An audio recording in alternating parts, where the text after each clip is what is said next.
الله الرحمن الرحيم. ان شاء الله النهارده كنت انا امبارح تبلت الفراخ والتصوير ما اظهرليش المكونات بتاعتي. التسجيل ما تسجلش، بس انا هقول لكم المكونات تاني.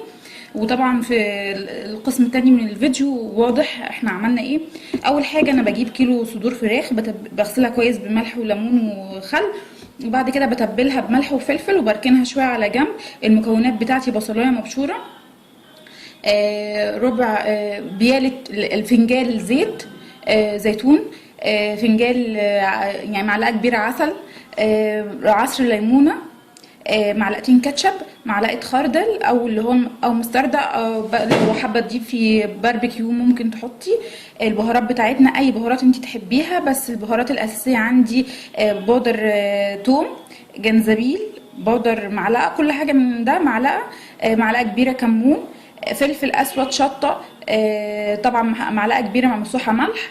بنحط بودره بهارات فراخ، عندك برضو معلقه صغيره بهار كاري. برضو بحطيت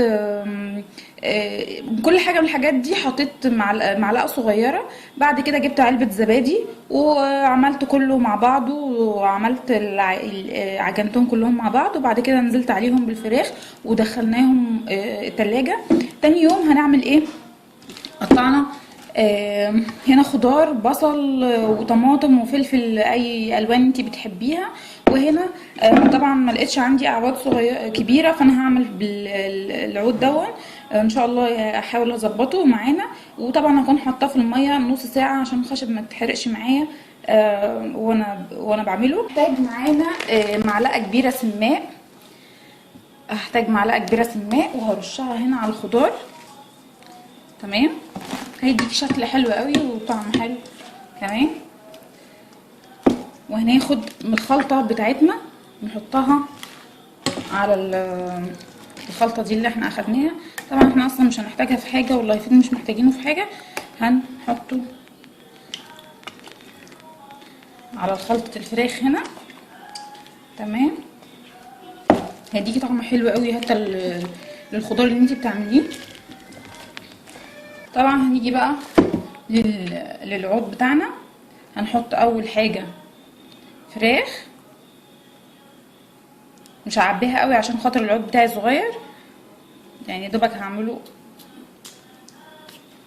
هنحط هنا بصل، طماطم، واحدة فلفل،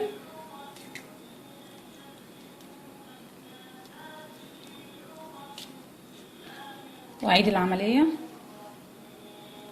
تاني. تمام، بعد كده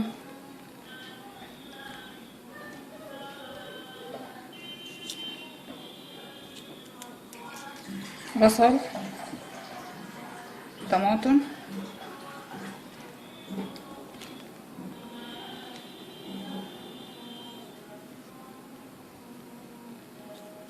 فلفل، لحد ما نخلص الكميه بتاعتنا كلها. وبعد كده بقى ايه، هنشوف هنعمل ايه. هنيجي ان شاء الله لتسويه الشيش طاووق. اول حاجه بنحط طاسه صينيه على الغاز. تمام، اول ما بيسخن معانا نحط شويه زيت يعني عشان خاطر نسويها. دلوقتي انا هوريكم ازاي نسوي. هنا خلاص الشيش معايا كويس وكامل اهو، انا عملته كله هوريهولكم. تمام، خلاص. انا دلوقتي انا عايزه اديله لون كده حلو. عملت لون زعفران مع شويه ميه، وهنزل بيه فوق الشيش عشان يديني اللون الاصفر الحلو، يعني لون جديد، يعني ما يبقاش الشكل اللي احنا معتادين عليه كتغيير. تمام،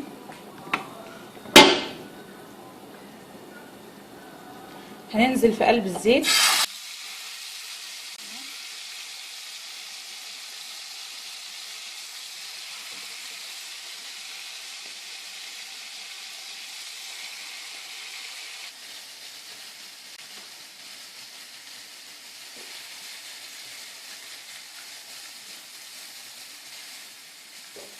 كده خلاص انا اتاكدت ان هو استوى.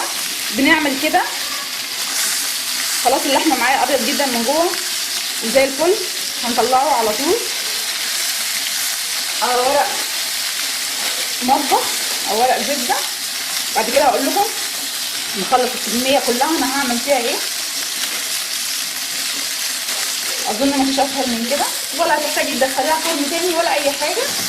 هو خلاص كده اوريدي استوى يعني. اوكي،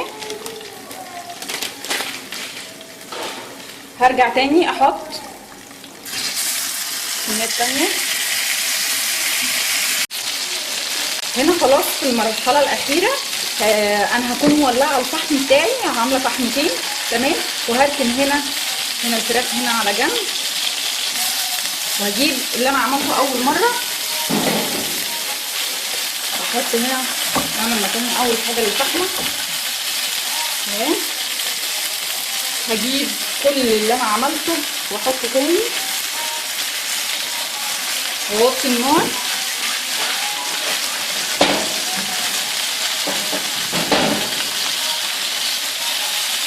كده اوكي، مش اسهل من كده اهو. ونيجي هنا الفحمه اهي خلاص، هنحطها في القصديره هنا. هنجيب نقطتين زيت وهنحطهم فوق الفحمايه.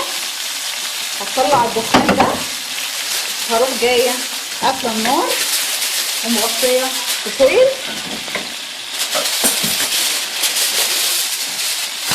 عشان تدينا ريحه المشوي.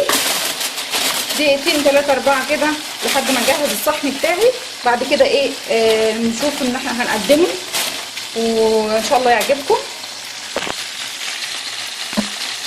هنا ان شاء الله هوريكم طريقه التوست اللي انا هزين بيه الشيش طاووق، وهي طريقه سهله جدا. هنجيب التوستيه اهي وهنقطعها من الاحرف بتاعتها تمام كده، سهل قوي. النشابه كده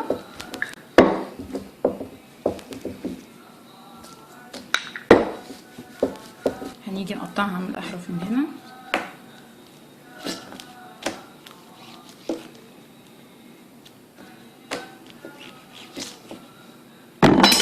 التاني. هجيب صينيه كب كيك او اي يعني حاجه تساعدني، هحطها هنا كده.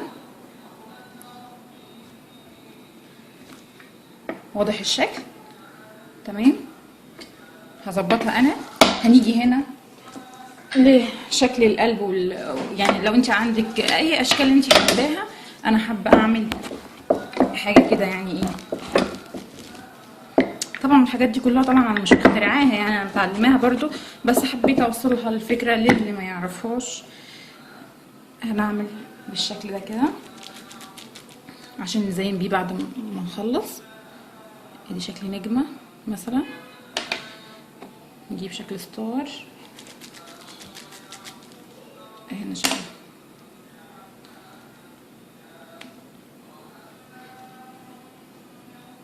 ندخلها تحت الفرن في الشوايه يعني تاخد لون. وبعد كده هوريكم هنقدم ازاي فيها السلطه او اي حاجه انت حباها، او مثلا الصوص اللي انت هتعمليه. وكده خلاص خلصنا الشيش طاووق وزيناه، ان شاء الله يعجبكم.